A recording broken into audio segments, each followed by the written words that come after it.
author, columnist, managing editor of LibertyNation.com, podcast host and conservative policy advocate. We dismiss history at our peril. Liberty Nation Radio with Mark Angelides. Hello and welcome to Liberty Nation Radio, heard coast to coast on the Radio America Network. I'm your host, Mark Angelides. On today's special show, we'll be examining the fallout of the 2023 elections and how those will impact the 2024 Big Show election. We've got some great guests lined up for you. It's going to be quite the show. Thanks for joining us, and let's dive right in. As the dust settles after the 2023 off-year elections, who's left to pick up the pieces? What does it all mean? Who won and who lost beyond the headline numbers? Well, we're very fortunate to have with us today Liberty Nation's senior political analyst and longtime host of this here radio show, Mr. Tim Donner. Thanks for being here, Tim. Always great to be with you, Mark. So, Tim, we both poured over the results, and I don't think they're as cut and dry as the headlines in the newspapers made out. What's your takeaway? What's your big takeaways from these election results? Seems to me that it was a single issue election, Mark, a single issue election, and that was abortion, because everywhere that it was either on the ballot or was supported by someone trying to whip up legislatures to support his vision, like in Virginia, of a 15-week ban. I think that's really the summary of the 2023 election. It was all abortion all the time, because that seemed to be most on the minds of the voters. But it doesn't accrue to Joe Biden's benefit other than incidentally, because he happens to be on the side that, let's put it this way, the side that has been clear and unambiguous and has been able to reflect that lack of ambiguity about the abortion issue. The other side has struggled to define it. So the problem is for Republicans in the 2023 elections is that the issues that are likely to be most influential in 2024, likely the war and the economy, multiple wars and the economy, really were not in play in 2023. So the issue becomes yet a third major unknown for the 2024 election. One of them, and they're all unprecedented, that's why they're unknown. Number one. The unknown unknowns. The unknown. These are the known unknowns, actually. Number one, Biden's age. Nobody has tried to run for president in, shall we say, the condition that Joe Biden is in. Really, what he's got going for him is just incumbency. But that's a huge unknown, because we've never seen that happen before. We also have never seen a presidential candidate under not one, but 4 indictments as he is running for president. How the electorate reacts to that is almost impossible to gauge. And now we have a third unknown, which is the extent to which abortion can mitigate effects on Joe Biden and the Democrats that we've seen in 2 shocking polls by CNN and the New York Times, which show Biden in deep trouble. Can abortion save him in 2024 becomes a question. You know, I think those polls are pretty damning in terms of what they say, because you rightly point out 4 cases of 4 indictments totaling 90 felonies. More than 90 felonies, I believe. And yet you have a lot of pundits on the left, for example, Mehdi Hassan of MSNBC, who said he can't understand why Joe Biden is not trouncing Donald Trump in polls. And it reminds me, and I can't remember who it was, but it's somebody talking about Richard Nixon's election. And I think she was a reporter, and she says, I don't understand because nobody I know is voted for Richard Nixon. People who are in the ghetto of the Upper West Side in New York, they never met anybody who's pro-life. They never met anybody who's voted Republican. I don't think they even know anybody who's had a Republican to their home. Yeah. And in the liberal or left wing elite. So it's they've got that single issue going for them, and there's so many unknowns in this 2024 election, not the least of which are Robert F. Kennedy Jr. Mm-hmm. And here is a shocking truth that was not headlined, Mark, but should have been. Among voters below the age of 45 in the CNN poll, voters below the age of 45, Robert F. Kennedy Jr. beats both Trump and Biden. Yeah.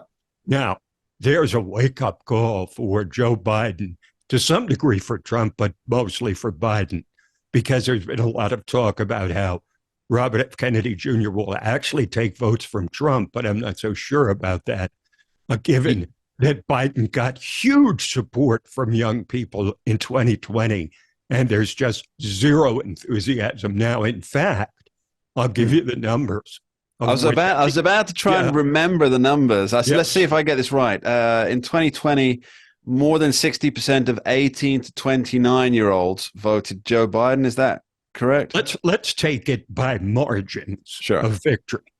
In 2020, Joe Biden won the non-white under 45 vote over Trump by a margin of 39%.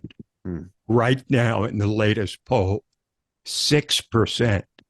As I put in my column on LibertyNation.com, that is nothing less than a cataclysmic descent for Joe Biden. A Democrat. There's all these new people who ain't black anymore. Yeah. Tim. Well, and Trump is at 22% among black voters. If that's not a wake-up call, too. So I think for Democrats, it's a matter of, do they really want to just ride out the abortion issue and make that the single issue that they try to run on? And here's what they can do, Mark. They can force referenda in critical battleground states directly on the issue of abortion, which will permit them to get greater turnout among the abortionists who see the Democrats as uniquely able to save their right to terminate a pregnancy. Yes, but by having these referenda issues fall on the same day as the election, it almost generates not just newsworthy headlines. It's like a David and Goliath battle, but out of perspective, if you know what I mean, because the money is all going to the one side. I was going to say, well, here's a third thing that we've never had before, really, and that is abortion on the ballot in a presidential election. Right? We've had it. We've had referendum over the years, since the Casey decision, and of course Roe versus Wade. But we have never had a presidential election where abortion is anything but maybe a minor issue. The question is how major it is for 2024, because the Democrats better hope that it is about as major as 2023. If it is, I think Biden gets a huge boost from it. If people vote instead on the economy and the war and the border and crime, then it's hard to see how Biden really can win. Looking at these polls, 2 polls in a row showing Trump 4 points ahead of Biden nationally. That should send red lights flashing on the left. There's no talking around that. That is an emergency in Washington, D.C. That's a break the glass moment. Yeah. And I think they didn't anticipate that the country, simply because it was Trump on the other side, that the country would just swallow whatever Joe Biden had to offer because of the alternative was so unthinkable.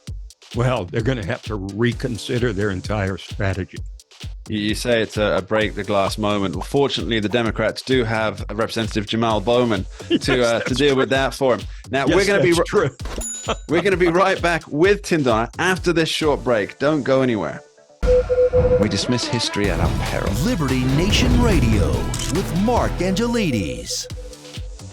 And we're back here on Liberty Nation Radio with our guest, long-term host of this here radio show, Mr. Tim Donner. Now, earlier in the show, we were talking lessons from 2024, what the 2023 elections means for 2024. But now I'd really like to dive a little bit deeper into the governors, because this was a gubernatorial showcase, to my mind, Tim. What's your take on it?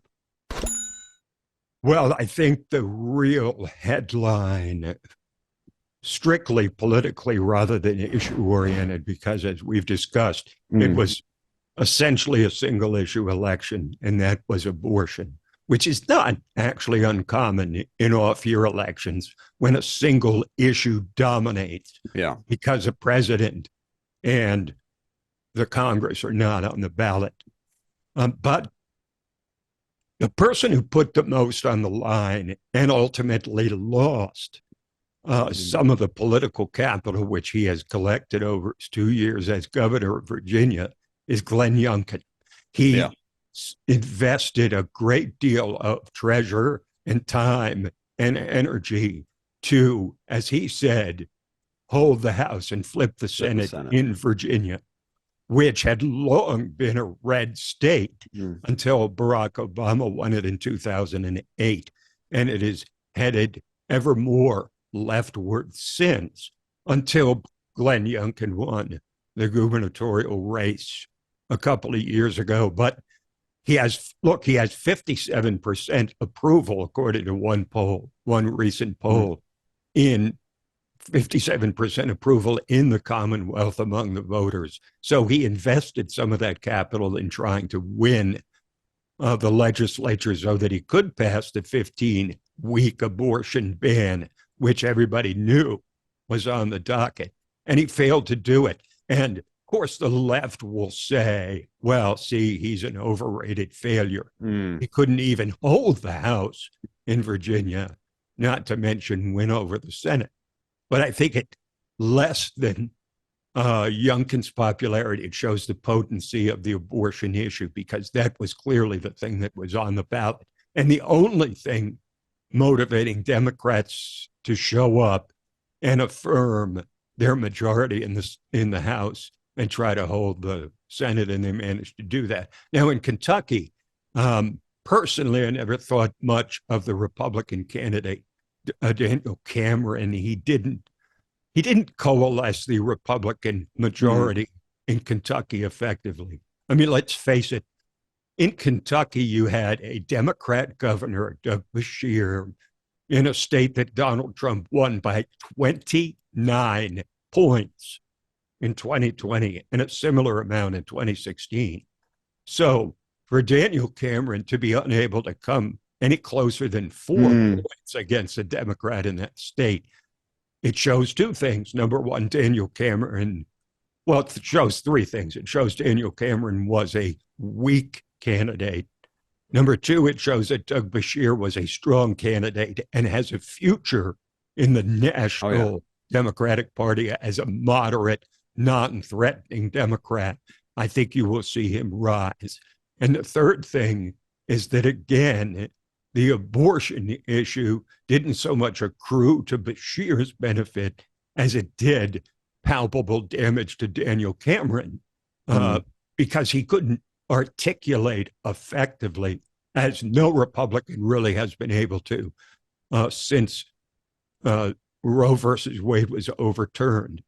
In Mississippi, again, to demonstrate the power of the abortion issue, the Democrat running there against the incumbent Republican, he was pro-life on top of the Republican being pro-life. So that's the only place where abortion was really not an issue at all. And Republican managed to hold his seat. So Democrat Brad Presley against Governor Tate Reeves. Oddly enough, that is actually Elvis Presley's second cousin, which I was quite surprised at. Tell him, it's a fun side note that as he was looking at the results, Brent Bear on Fox News, use one of the several Elvis Presley references by saying, Mr. Presley, for Mr. Presley, the relative of Elvis Presley running for governor of Mississippi, it's now or never. Somebody wrote that for him. I'm absolutely positive. Yes, so it seems that the governors, that the fortunes are rising and falling. Now, there's another governor that I want to talk about, Tim, and I know that this is one of your favorite subjects, but I note that Pennsylvania Democrat Senator John Fetterman recently cast a broadside against California Governor Gavin Newsom, and essentially calling him a coward for not announcing that he's actually running for president, and that he's demonstrating cowardice by running a shadow campaign. Now, this is something that you have written about and talked about quite extensively on the pages of LibertyNation.com and here on this radio show. And to me, I think Senator Fetterman's actually hit the nail on the head here. And it's sneaky and it's cowardly to not say that he does not trust that Joe Biden can win an election. He does not trust that the party machinery will remove Joe Biden from power and then open up a position for him. So he's just trying to do a run around the end zone, I think, is the correct football terminology. It's actually end run. Well, don't blame me. At least I got it called football. Tried. Right? You tried. It was a noble effort. Your thoughts on this, Tim? Okay, well, we have spent an awful lot of time since the 2022 midterms trying to comprehend how it is humanly possible that a man like John Fetterman can be elected to the United States Senate, a man who couldn't even utter really a coherent sentence in a debate with a Republican, and yet he won by 4 points. You say, how could he have won? Well, I think we just saw the actual appeal of John Fetterman, which to me actually kind of mirrors Donald Trump, which is that he's outspoken. He's willing to say things that conventional establishment Democrats won't say. He's willing to go to the Senate dressed in a hoodie and gym shorts because he doesn't care what people think. And he doesn't care what the other senators think about it, even in those in his own party. And he doesn't care what Gavin Newsom thinks, and he doesn't care what the National Party thinks. That's why he's willing to say it. He's essentially saying, I'm going to say what the cowards in the Democratic Party won't say, which is, you don't think Biden can win. Why don't you just admit it and let Newsom and Dean Phillips, the congressman from Minnesota, and anybody else who cares to run, including Kamala Harris, of course, pony up. Put your money where your mouth is. Yeah, it seems that that must be part of the appeal, because it really has been a mystery to everybody else. Of course, until now. Now, we're going to be back with Tim Donner very, very shortly, talking abortion and how that has dominated the ballot in the 2023 elections and how it might impact the 2024. Don't go anywhere. We dismiss history at our peril. Liberty Nation Radio with Mark Angelides. And we're back on Liberty Nation Radio, heard coast to coast on the Radio America Network, with our special guest, senior political analyst at LibertyNation.com, Tim Donner, who also happens to be the long-term host of this here radio show. Tim, thanks for coming back in. Always a pleasure, Mark. Let's get to it.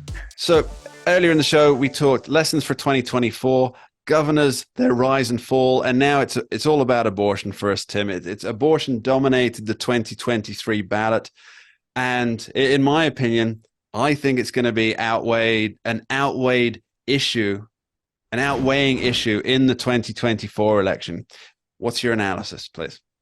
Well, as we've said, I think the best way to describe this off-year election, and really you have to look at the cycle too, the 2 off years before and after a presidential election, you can argue about it, but I think of the 4 years in the cycle, the one before the presidential election has proven to be the least significant.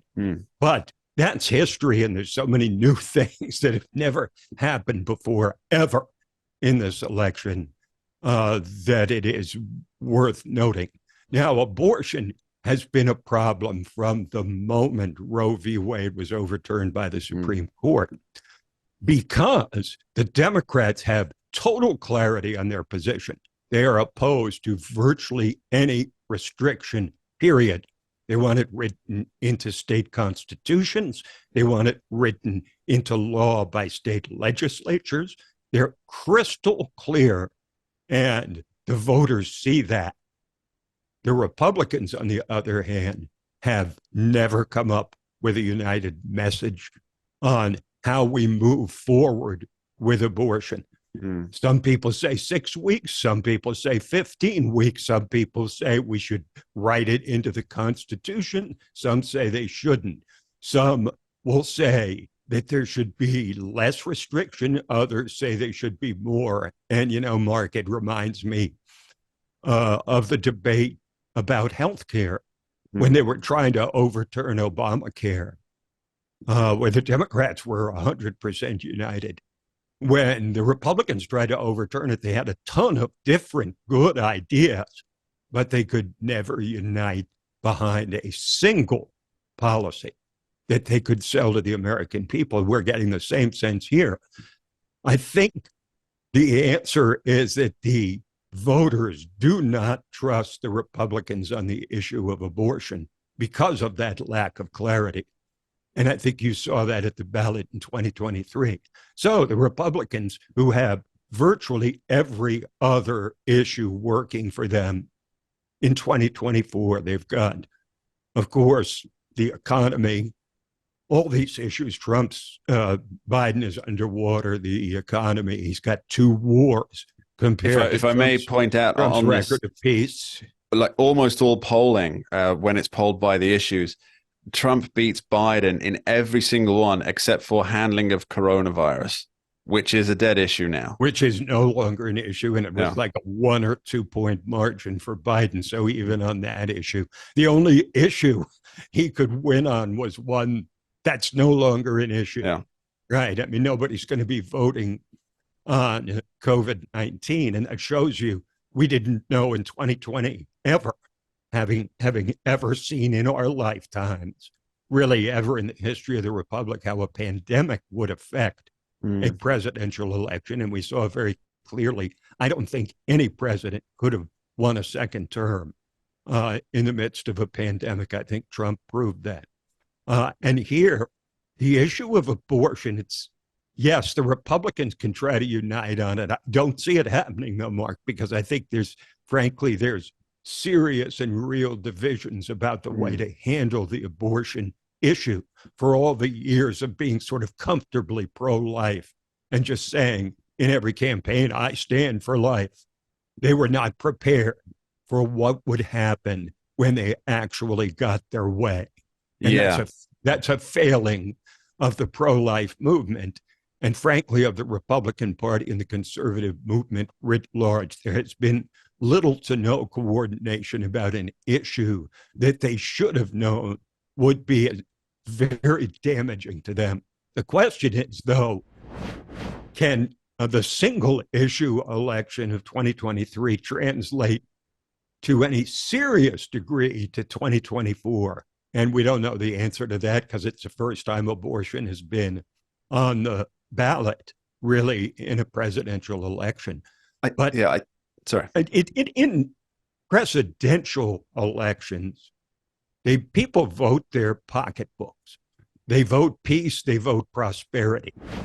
And that's always been the way that it's been. And in times of war, they vote either for or against the incumbent heavily because of his conduct of the war. And even though we're not directly in a war, we are essentially looking at a wartime presidency. So how can abortion change the long-time pattern of people voting on their pocketbooks in presidential elections?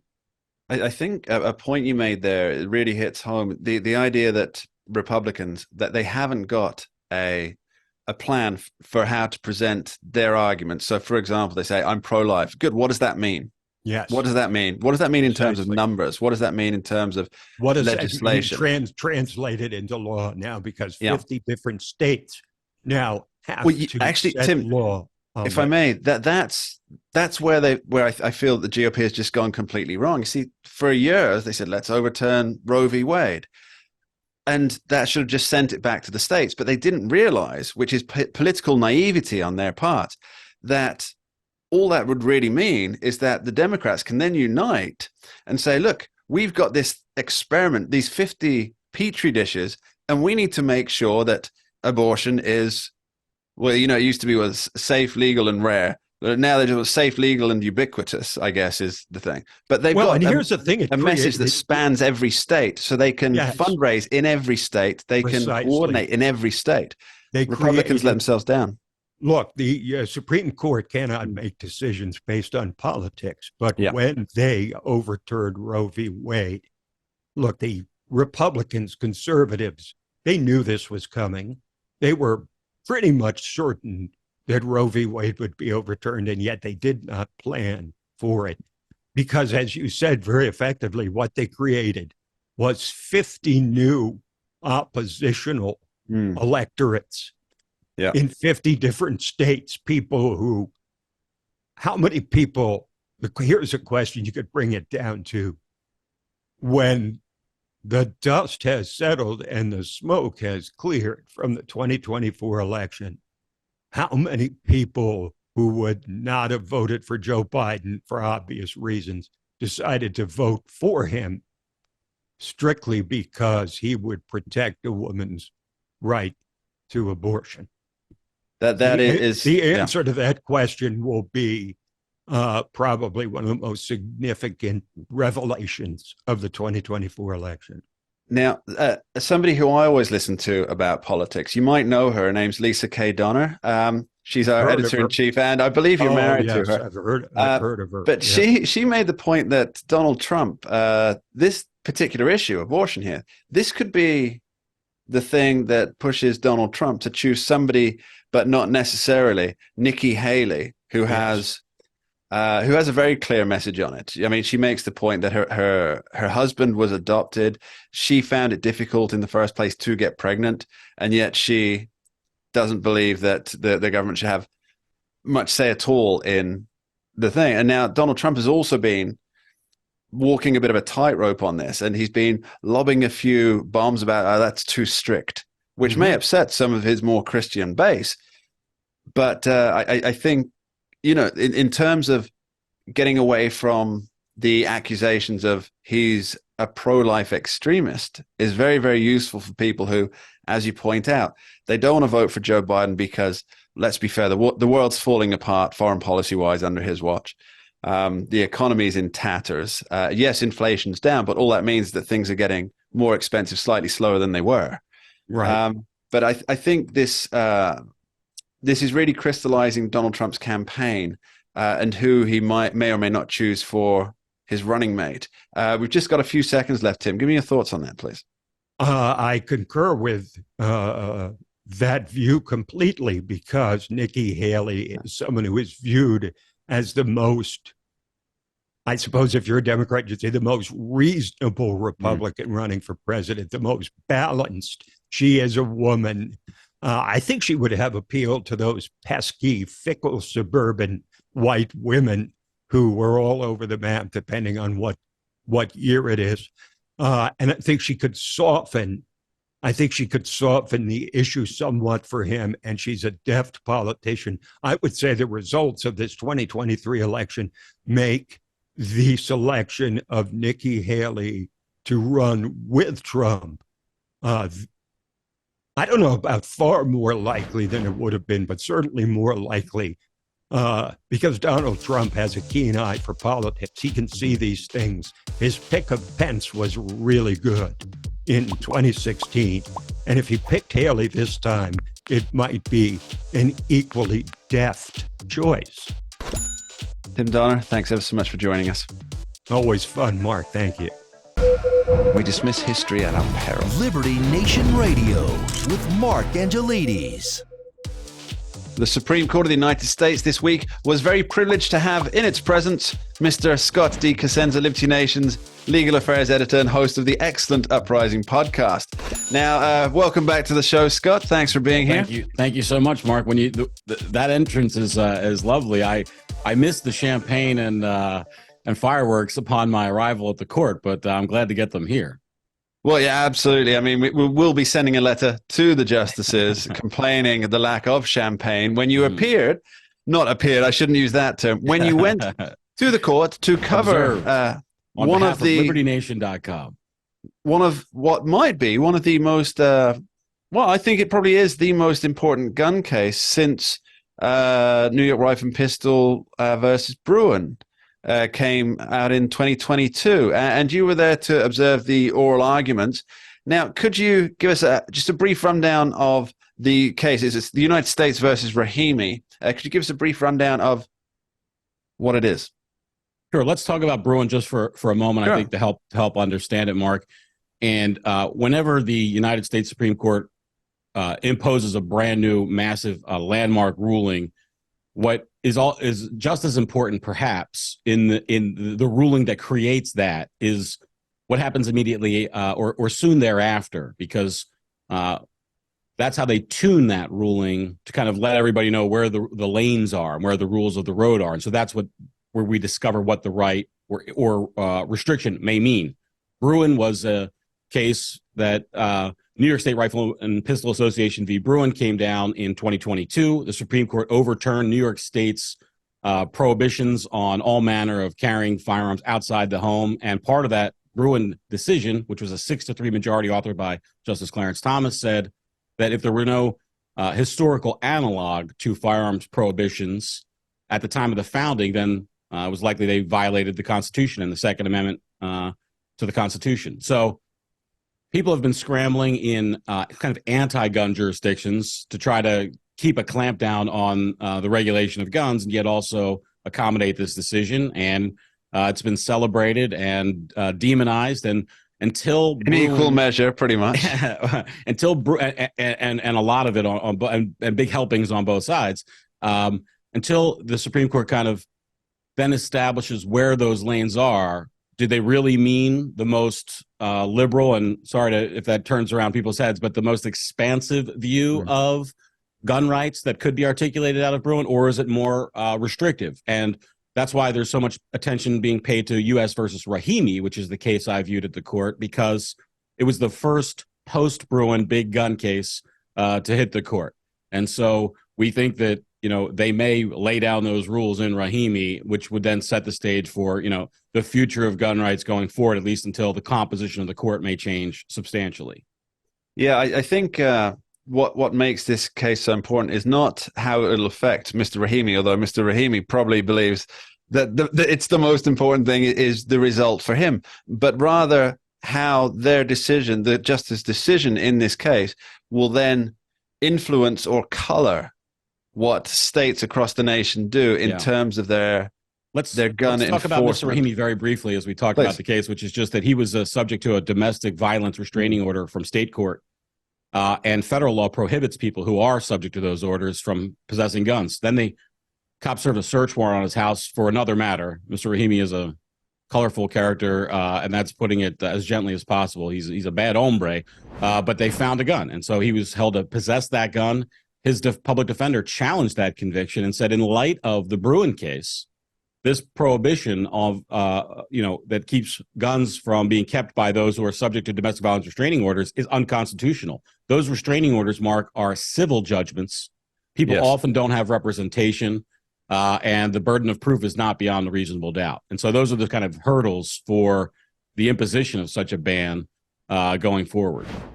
So I want to dig into why so many people find this case fascinating, because I also do.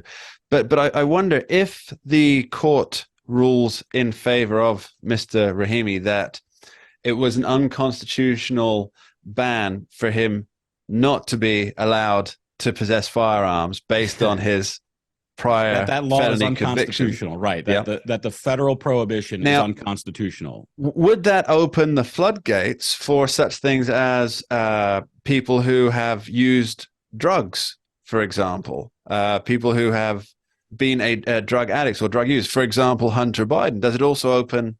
Well, I don't think so, Mark. I want to stop you there because Sure. I think you're putting two things together that probably belong in separate buckets. Well, this is why I have you here instead of me just talking about it.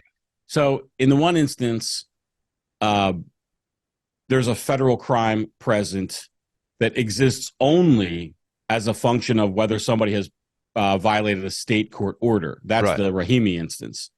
In the Hunter Biden instance, Hunter Biden is accused of violating a federal law, which is it's a felony to perjure oneself essentially and lie on this federal form. And that is unlikely to be a part of any challenge that has to do with the Second Amendment issue. Hunter Biden's, well, actually, you know what? You made a liar out of me because there is a component of that is a Second Amendment issue, actually. That's a win for your host, Mark Angelides, who is not a lawyer, I might point out. Please continue. Give me the praise. It's a bit, you know, it hasn't been talked about much, but that would be whether or not it's legal for the government to precondition a purchase of a firearm. This is my point. Yes. Yeah. Well, that's an excellent point to make, Mark. And it does have the capacity to do that. And what I mean by that is when the justices rule on Mr. Rahimi's case, you know, whether they say that his indictment is valid or not, you know, obviously that's super important for him. But for the rest of us, it's what the reasons why what are. And if they are that every current law has to have that historical analog, which some are hoping for that ruling, then there could be implications basically for almost any gun crime. You're going to have to look at, okay, is this an appropriate, and by the way, not murder, assault. When I say gun crime, I mean, of course, because the murder is the crime rather than, you know. Right, exactly right. Yeah, that's exactly right. Even if it is seen with the analog in the Constitution, even if the justices, because it really does come down to how they phrase their opinion, right?